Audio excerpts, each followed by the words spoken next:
All right, now we're going to get into some problems that you might see in Math Lab for probability. Remember, probability answers will be numbers between 0 and 1. If a fraction, it should be simplified, or you can use an appropriate decimal. So problem 1.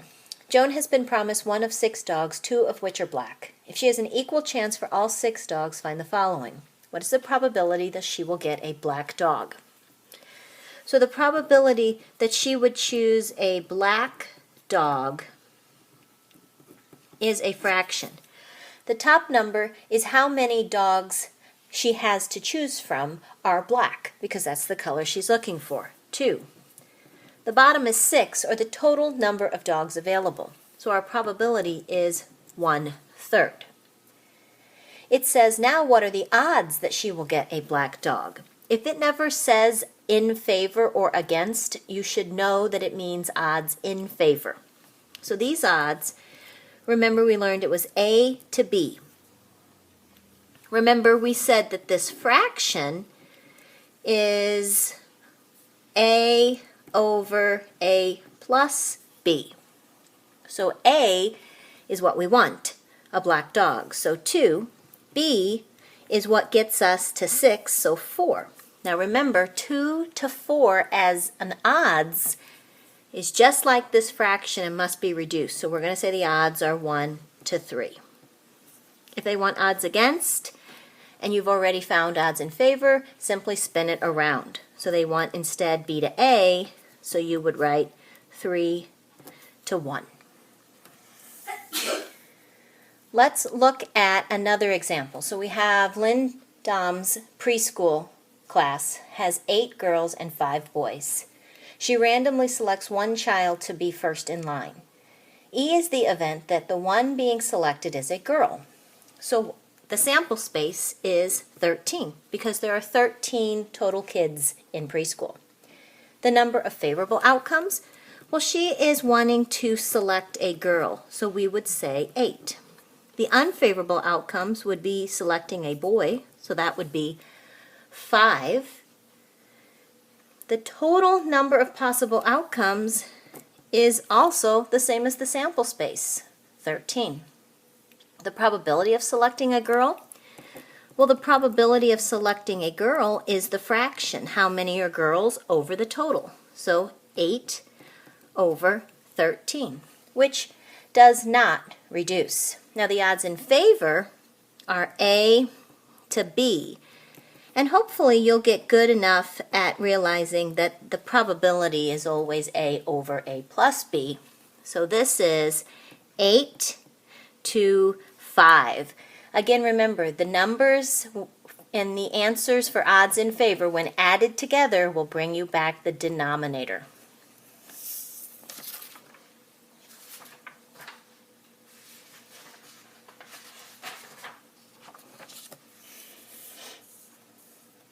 All right, 5 people, Alan, Bill, Kathy, David, and Evelyn, form a club.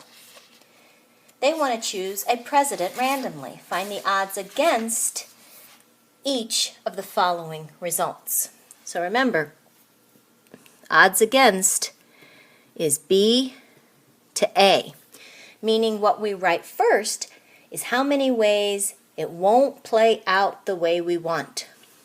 Well, if we want Kathy to be president, how many people are not Kathy? We would say 4. So the odds against is 4 to 1, 1 being Kathy. A woman, what are the odds against electing a woman? Well, how many in this club are not women? We would say Alan, Bill, David. So we'd say 3 to 2 because there are 2 women. A person whose name begins with a consonant. Well, how many names do not begin with a consonant? We would say Alan and Evelyn. So we would say 2 to 3.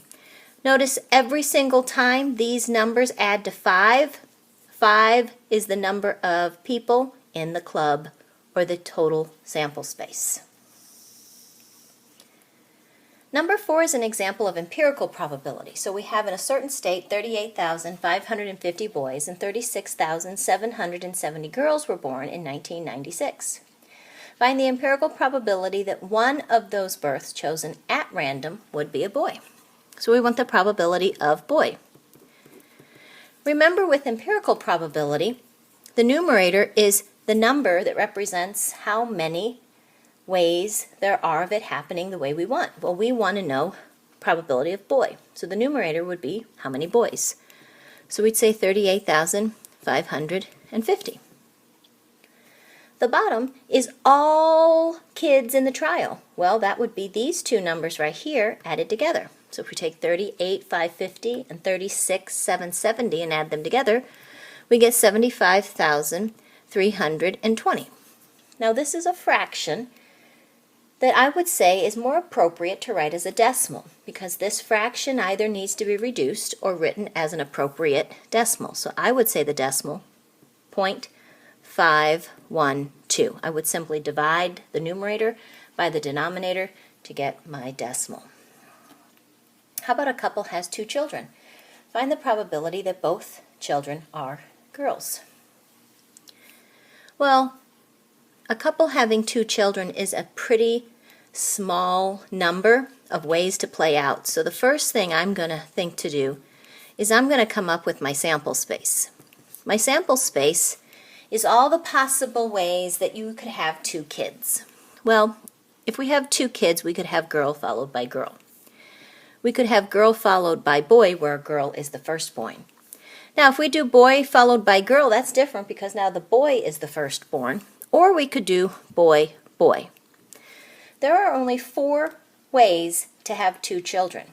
Now, what's the probability of having both girls? Remember, we're building a fraction. The fraction is how many in our sample space are both girls. I see 1. The denominator is how many total ways can we have two children. I see 4. So my answer is 1/4. So sometimes when the sample space is small enough to build, it makes our life easier to find the probability.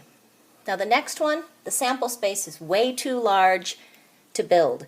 So we're going to have to pull from Chapter 10. We're going to have to utilize skills we learned back in Chapter 10. A combination lock shows 26 letters of the alphabet. Find the probability that if the combination to unlock the letters consists of 3 letters, it will contain the letters A, B, and C. Repetitions are not permitted, right? So we want the probability of 3 different letters, because it says repetition is not permitted. Now you need to ask yourself some things. If we're going to utilize skills from Chapter 10, we have to ask ourselves, does order matter?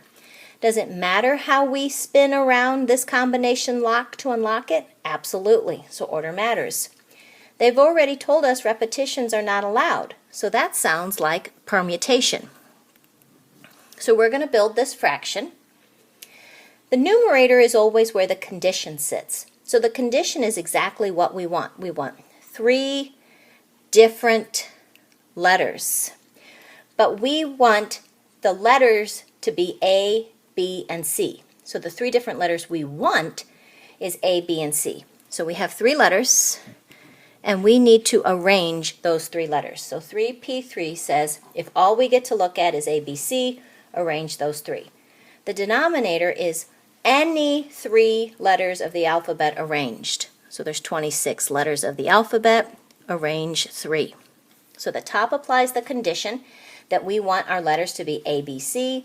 The bottom is any 3 letters. Our calculator would say 6 over 15,600, which as a decimal is 0.00038. You could reduce that fraction also, but the decimal is appropriate.